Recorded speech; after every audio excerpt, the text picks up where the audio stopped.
दोस्तों, पत्नी टेबल के नीचे छुपी कांप रही थी। तभी अचानक पति कमरे में आ जाते हैं। पत्नी डर के मारे बाहर निकलकर सीधे पति से लिपट जाती है और रोते हुए कहती है, आप मुझे छोड़कर चले जाते हैं। पति मुस्कुराते हुए उसे अपनी बाहों में उठा लेते हैं। तभी वहाँ मौजूद सारे नौकर दोनों को देखकर आदर से झुक जाते हैं। पत्नी शर्माते हुए कहती है, पति जी, मुझे बहुत भूख लगी है।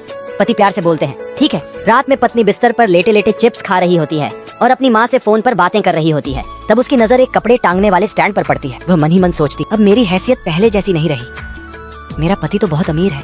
उसी पल वह पति को मैसेज भेजती है, मुझे आपसे बात करनी है।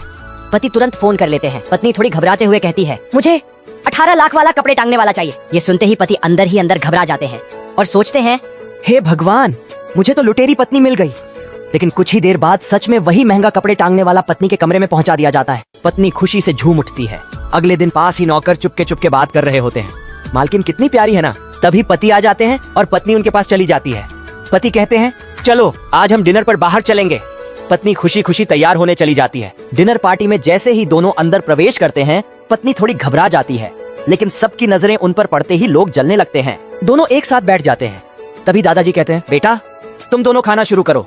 उसी टेबल पर पत्नी का एक्स भी बैठा होता है। पत्नी जानबूझकर पति से मुस्कुराकर कहती है, पति जी, हम दोनों कितने अच्छे लग रहे हैं ना। ये सुनते ही एक्स का चेहरा गुस्से से लाल हो जाता है और पत्नी जानबूझकर उसे और जलाने लगती है।